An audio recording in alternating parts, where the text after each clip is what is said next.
आज हम महाकाश्यप का पूर्व जन्म के बारे में जानेंगे।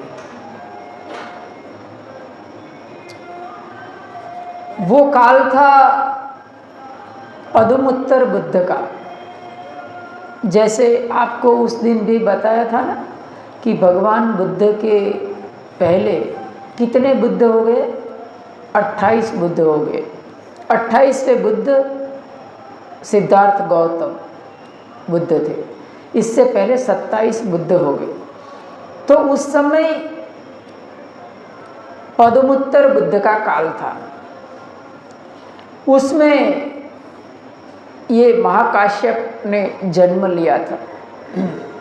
तो एक समय महाकाश्यप पदुमुत्तर भगवान बुद्ध और उनके संघ को निमंत्रण देता है संघदान के लिए। तो पदुमुत्तर बुद्ध और उनका संघ जब भी भोजन दान के लिए आते हैं उनके घर, तो उनके साथ साथ उनका एक भिक्षु महानिषभ भी था। उनका नाम था महानिषभ। तो वो सब आते हैं। अभी होता यह है कि जो महाकाश्यप उस जन्म में था, तो वो देखता है कि जो महानिषभ था, जो कि पदुमुत्तर बुद्ध का अग्र भिक्षु था, वो धृतांगधारी था। और वो क्या करता है? महाकाश्यप के घर भोजन दान नहीं लेता है और वो अपने आप में भिक्षाटन के लिए जाता है और भिक्षाटन करके वो खाता है। तो महाकाश्यप भगवान बुद्ध को पदुमुत्तर को पूछते हैं कि ऐसा क्यों किया ये महानिषभ ने? तो पदुमुत्तर बुद्ध उनको बताते हैं कि महानिषभ है ना, वो धृतांगधारी है। वो हमेशा पिंडपातिकांग धृतांग का पालन करते हैं। उस दिन बताया था ना कल, पिंडपातिकांग में हमेशा भिक्षाटन करके भिक्षु खाता है। तो उसी समय महाकाश्यप के मन में एक संकल्प जागता है और पदुमुत्तर बुद्ध के सामने वो संकल्प धारण करते हैं कि मुझे भी ऐसा धृतांगधारी भिक्षु बनना है।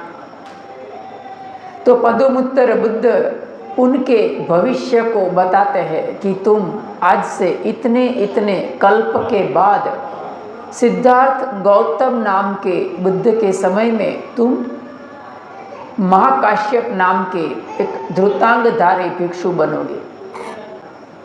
उसके बाद एक दूसरे जन्म में, देखिए बहुत ही रसप्रद कहानी है। एक दूसरे बुद्ध के काल में महाकाश्यप एक बहुत ही दरिद्र, बहुत ही गरीब व्यक्ति था। निर्धन व्यक्ति के रूप में उसने जन्म लिया था। उस दिन भी मैंने बताया था ना कल कि महाकाश्यप और उनका पत्नी भद्रा अनेक जन्म से वो साथ साथ रहते आए थे। तो उस समय वो दरिद्र, वो गरीब, वो निर्धन व्यक्ति और उसकी पत्नी इतने दरिद्र थे, इतने गरीब थे कि उनके पास पहनने को एक ही वस्त्र था। एक ही वस्त्र दोनों बारी बारी पहनते थे। जिसको बाहर जाना है वो वस्त्र पहनकर जाते थे और दूसरा जो उसका है वो घर पर रहते थे। इस कारण से उसका नाम एक साटिक पड़ गया था। एक साटिक मानी एक ही वस्त्र वाला व्यक्ति। तो होता यह है कि अभी दोनों में से कोई एक ही बाहर जा सकता था, दूसरा तो जा नहीं सकता, क्योंकि दूसरा होता था उसे निर्वस्त्र घर में रहना पड़ता था।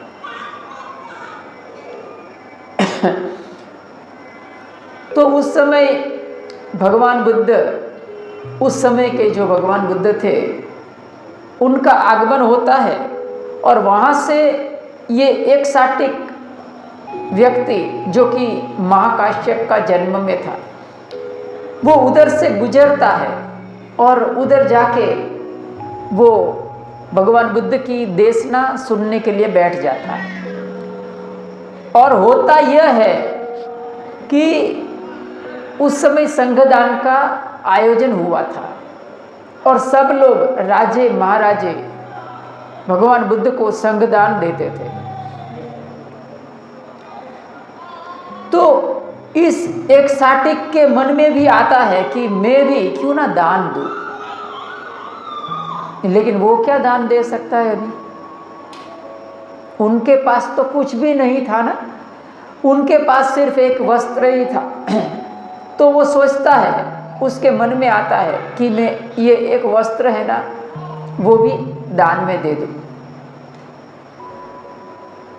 अभी उनके मन में दुविधा पैदा होती है कि मैं अगर ये वस्त्र दान में दे दूंगा तो चलो मैं तो कैसे भी करके गुजारा कर लूँगा, लेकिन मेरा पत्नी है वो कैसे रहेंगी फिर? तो उसके मन में विचार आया, वो दबा देता है कि नहीं नहीं छोड़ो, मैं दान नहीं देना है। फिर दोबारा उसके मन में विचार आता है कि नहीं नहीं कुछ भी करके मुझे भगवान बुद्ध को दान देना चाहिए। लेकिन दोबारा भी उनके मन में मार उनको हरा देता है, नहीं नहीं दान कैसे दूं मैं, मेरे पास एक ही वस्त्र है। तीसरी बार भी ऐसा विचार आता है, चौथी बार भी आता है, पांचवी बार भी। ऐसा करते करते उसके मन में 16 बार विचार आता है और 16 बार वो विचार को दबा देता है, बार बार दबा देता है। फिर जैसे ही उनके मन में विचार आता है 17वीं बार कि मुझे दान देना चाहिए, वैसे ही वो बिना सोचे एकदम खड़ा होकर भगवान बुद्ध को वो वस्त्र दान में दे देता है और वो बिल्कुल निर्वस्त्र होकर बैठ जाता है, एकदम नग्न अवस्था में। तो वो जोर जोर से बोलने लगता है, मैं जीत गया, मैं जीत गया, मैं जीत गया। तो उधर राजे महाराजे भी बैठे थे, तो उनके मन में सवाल खड़ा हो गया कि हमने इतने सारे राज्य जीते हैं, इतने सारे देश प्रदेश जीते हैं, हम ये नहीं कहते हैं कि हमने जीत लिया, और ये कैसे एक व्यक्ति बोल रहा है कि मैं जीत गया, मैं जीत गया। भगवान उनको कहते हैं कि वो इसीलिए कहता है कि उसने अपने मन के ऊपर विजय प्राप्त कर लिया, उसने अपने आप के स्वयं के ऊपर उसने विजय प्राप्त कर लिया। इसीलिए वो कहता है कि मैं जीत गया, मैं जीत गया। जुग सहस्त्र योद्धा लड़े, जीते युद्ध हजार, पर जो जीते स्वयं को, वही सूर सरदार। वही सूर सरदार होता है, वही बहादुर होता है जो स्वयं को जीत लेता है। तो वो फिर होता यह है कि जितने भी राजे महाराजे बैठे थे, उनकी बात सुनकर बहुत प्रभावित हो जाते हैं कि एक दरिद्र, इतना निर्धन व्यक्ति अगर अपना सर्वस्व लुटा सकता है तो हमें उसे मदद करना चाहिए। तो इस तरह से जितने भी राजे महाराजे बैठे थे, उन्होंने उनको मदद किया और वो एक ही क्षण में वो एक निर्धन दरिद्र व्यक्ति में से वो उसको राजा बना दिया। इतना सारा उसको देश प्रदेश, दास दासिया, सुवर्ण इत्यादि सब कुछ देकर उसको निर्धन में से माला माल कर दिया, उसको राजा की तरह उसको बना दिया। तो वो एक साटिक व्यक्ति जो कि महाकाश्यप था, देखिए उसके पास एक वस्त्र था ना, सिर्फ एक ही वस्त्र था। तो उसी समय उसने अनेक जन्म पसार करते करते उसने महाकाश्यप के रूप में भगवान सिद्धार्थ गौतम के काल में उसने जन्म लिया था। तो इस तरह उसका दूसरे भी बहुत सारे उनके जन्म कथाएं हैं भगवान बुद्ध के 28 बुद्ध के समय में। तो इस जन्म में महाकाश्यप के रूप में उसने जन्म लिया और इसी के अनुसंधान में दो एक घटनाओं के बारे में हम जानेंगे। देखिए, उस दिन भी बताया था महाकाश्यप का हमारे धम्म, हमारा संघ और भगवान बुद्ध के ऊपर जितना उपकार हम मान सकते हैं ना, उतना उपकार कम है। भगवान बुद्ध ने महाकाश्यप को कहा था कि ये धम्म की सुरक्षा करेगा, और महाकाश्यप ने जिस तरह से धम्म की सुरक्षा की है उस तरह से किसी ने नहीं की है। वो बहुत ही अनुशासन प्रिय था, वो बहुत ही कठोर था। कोई भी भिक्षु इधर उधर का सील भंग करता था वो तुरंत बहुत उसको डांटता था, उसको निकाल बाहर कर देता। इतना शासन प्रिय था वो। आज की तारीख में भी महाकाश्यप का हमारे ऊपर उपकार है। अगर कोई भिक्षु सीलवान है, अगर कोई भिक्षु धृतांगधारी है और अनुशासन प्रिय है, तो वो महाकाश्यप के कारण है। भगवान बुद्ध उनको एक बार पूछते हैं, देखिए उनका जो विचार था, उनका विचारधारा थी वो कितनी महान थी। भगवान बुद्ध उनको एक बार पूछते हैं कि महाकाश्यप, तुम आखिर इतना तप क्यों करते हो, ये धृतांग का पालन क्यों करते हो, उसका वजह क्या है। उनकी परीक्षा ले रहे थे भगवान बुद्ध कि तुम सामान्य दूसरे भिक्षुओं की तरह क्यों नहीं बरतते हो। देखिए, दूसरे भिक्षुओं को नहीं पूछा था। वैसे देखा जाए तो शिवली थेर थे, वो भी धृतांगधारी थे। अंगुलीमाल था, वो भी धृतांगधारी थे। दूसरे भी बहुत सारे भिक्षु धृतांगधारी थे।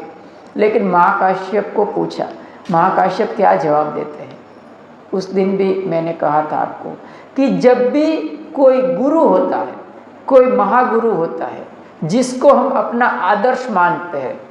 आज हमारा समाज इतना पढ़ा लिखा है ना, इतना पढ़ा लिखा है ना, क्योंकि हम किसकी मिसाल ले रहे हैं, हम किसकी मिसाल ले रहे हैं बताइए। हमारे जीवन का आदर्श कौन है, हम किसकी मिसाल ले रहे हैं। बाबा साहब की ले रहे हैं ना। तो बाबा साहब पढ़े लिखे थे ना। तो बाबा साहब ने क्यों पढ़े लिखे, क्योंकि वो चाहते थे कि मेरा समाज पढ़ लिख कर आगे आए, अज्ञानता से वो बाहर आए, ताकि उसका कोई शोषण ना कर सके। उसी तरह से महाकाश्यप ने यही उत्तर दिया कि भगवान, मैं लोगों के सामने देखता हूँ, मैं भिक्षु संघ के सामने देखता हूँ, तो मेरे मन में सवाल खड़ा होता है कि अगर मैं पालन करूँगा संयम का, मैं पालन करूँगा धृतांग का, मैं पालन करूँगा नियमों का, शील का, तो मेरे पीछे पीछे भी लोग पालन करेंगे, क्योंकि मैं लोगों के लिए मिसाल हूँ, मेरा लोग आदर्श लेते हैं। उनका जवाब सुनकर भगवान बुद्ध कहते हैं, साधु साधु साधु। वो महाकाश्यप, देखिए वो कितना दूरदृष्टि था व्यक्ति। आनंद की जीवन कथा में भी हमने सुना था कि आनंद और महाकाश्यप के बीच में थोड़ा थोड़ा विवाद रहता था, मन मोटाव रहता था। 3 वजह थी उनकी। एक तो आनंद था, वो भिक्षुणी संघ बनाने के लिए वो जिम्मेदार था, जबकि महाकाश्यप था वो भिक्षुणी संघ का विरोध में था। महाकाश्यप नहीं चाहते थे कि भिक्षुणी संघ बने, और भिक्षुणी संघ के कारण बहुत सारी बदियां भी प्रवेश कर जाती है। इसी कारण से महाकाश्यप ने ना बोला था। इस कारण से आनंद और महाकाश्यप के बीच में थोड़ा थोड़ा मन मुटाव रहता था। दूसरा एक कारण था, वो हम सब जानते हैं। आनंद को भगवान बुद्ध ने पूछा था, भगवान बुद्ध ने कहा था कि आनंद ममच ये न आनंद संगो खुदानु खुद कानी सिखा पदानी समूहंतु। मेरे जाने के बाद संग है ना, छोटे छोटे नियम है, उसको त्याग सकता है। आनंद ने ये नहीं पूछा कि कौन से नियम, तो इसको लेकर महाकाश्यप उनको हमेशा दोषारोपण करते थे कि तुमने ये नहीं पूछा कि कौन से नियम है। तो इसके कारण क्या होता है, आज भी भिक्षु संघ में इस बात की दुहाई देकर शील भंग होता है, इस बात की दुहाई देकर शिथिलाचारी बन जाते हैं। दूसरी बात, तीसरी बात थी कि भगवान बुद्ध ने ये कहा था कि अगर तथागत चाहे ना तो कल्प भर ठहर सकते हैं। आखंक मानो आनंद तथागत कप्पम वा तिठेय कप्पवशेषम वा। तो क्या कहा, आनंद कुछ बोला नहीं। तो इसके कारण भी महाकाश्यप आनंद को दोषारोपण करते थे कि तुमने क्यों नहीं कहा भगवान बुद्ध को ठहर जाने के लिए।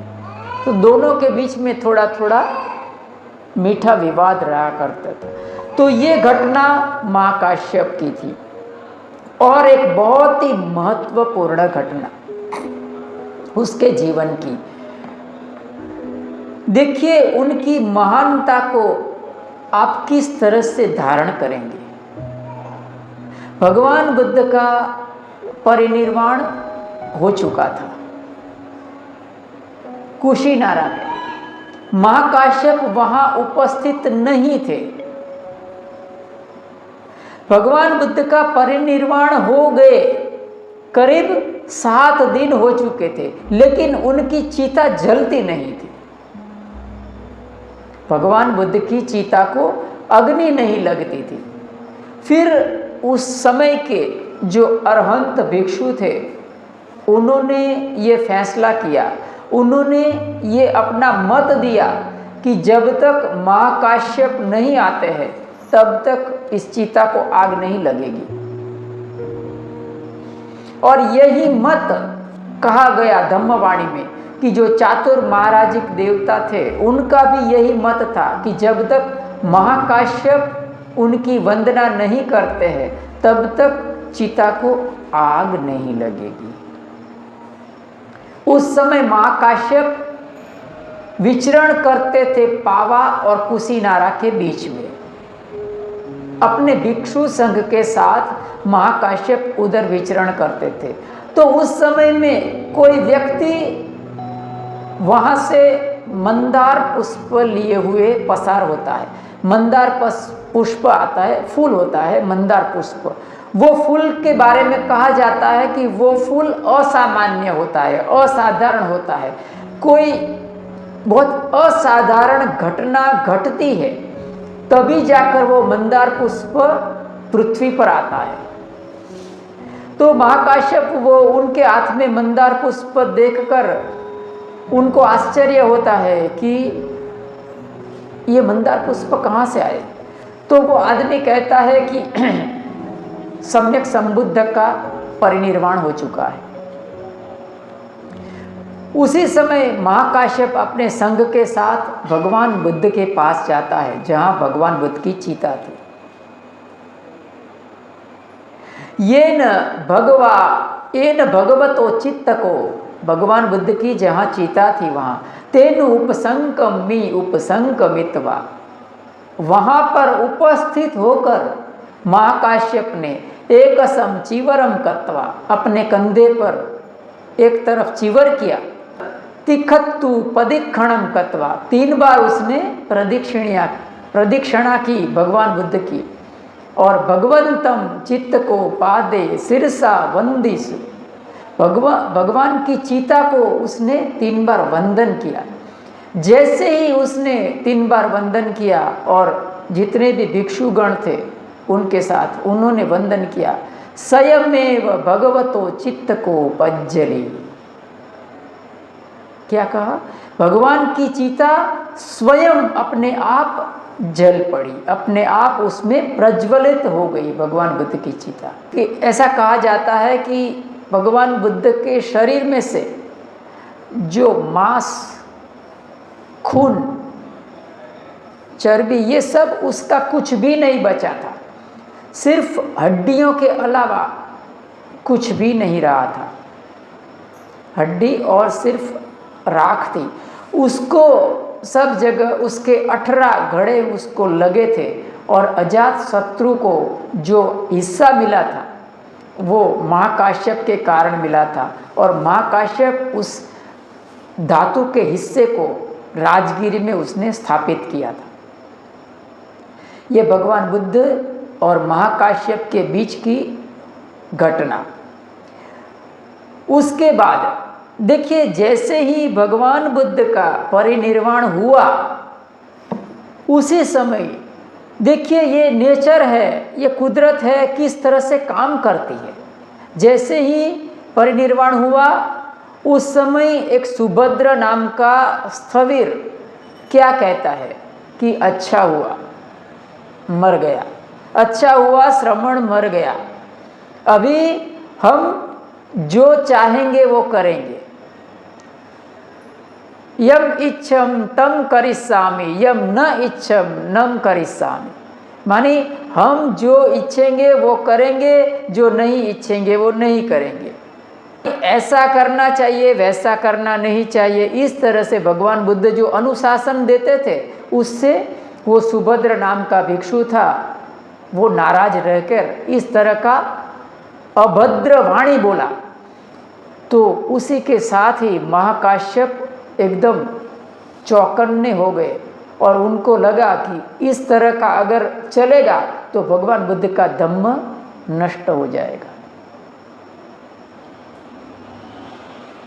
तो वो सोचता है कि तुरंत वो नक्की करता है कि आज से 3 महीने के बाद संगायन बुलाया जाएगा। संगायन अर्थात संगीति। भगवान बुद्ध की जितनी भी वाणी थी उनको कंठस्थ किया जाएगा, बार बार उनको कंठस्थ किया जाएगा वो संगायन में। तो भगवान बुद्ध के परिनिर्वाण के बाद 3 महीने के बाद संगीति का आयोजन होता है। उसके प्रमुख पद के ऊपर महाकाश्यप रहता है। देखिए कितना महान व्यक्तित्व है वो, उसके कारण आज हमारे पास धम्म है।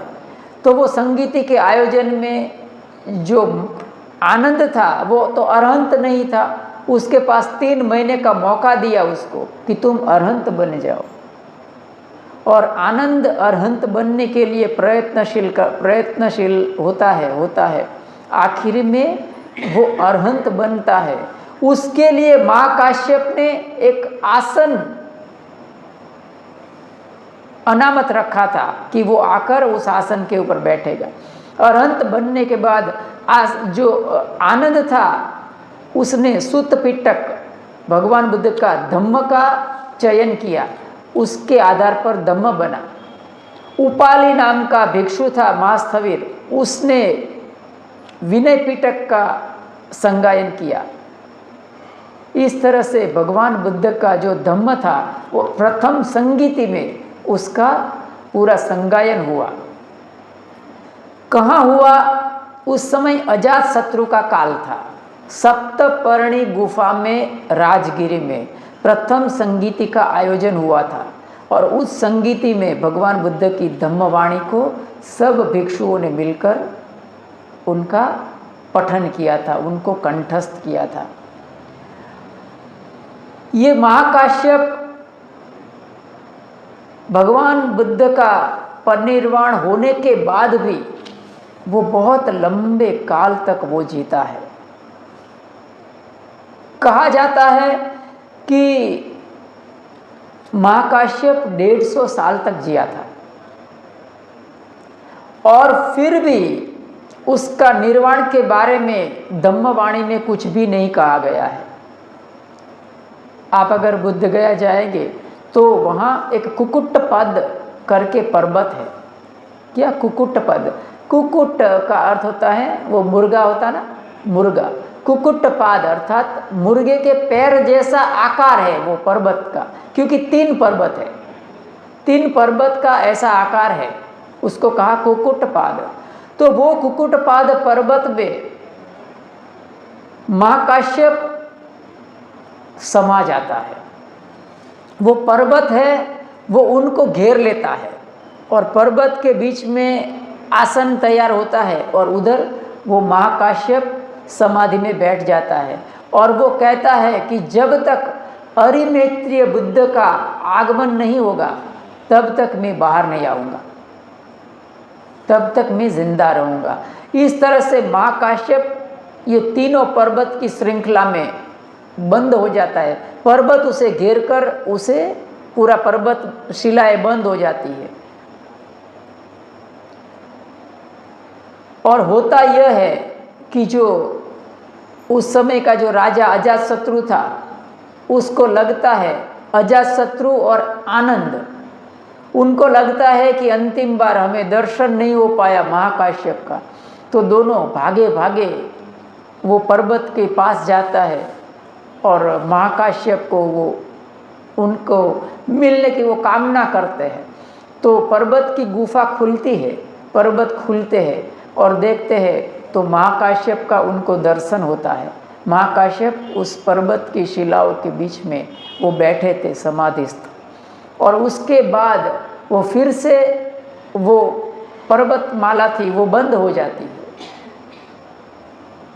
इस तरह से महाकाश्यप कहा जाता है धम्मवाणी में कि आज भी वो जिंदा है। जब तक अरिमैत्रिय बुद्ध का आगमन नहीं होगा। और उनको महाकाश्यप ने क्या किया था? भगवान बुद्ध का चीवर लिया था ना उसने, भगवान बुद्ध का चीवर उसने लिया था। तो होता यह है कि जब तक वो चीवर को किसी बुद्ध को वो प्रदान नहीं कर देता है तब तक वो निर्वाण को प्राप्त नहीं कर सकता। उसने जो चीवर लिया था वो किसको दे? अभी सोचिए आप, उसने जो चीवर लिया था वो किसको दे सकता है? वो उसको धारण करने वाला कोई हो सकता है? नहीं हो सकता है। उसको सहन करने वाला कोई अस्तित्वगत नहीं हो सकता है।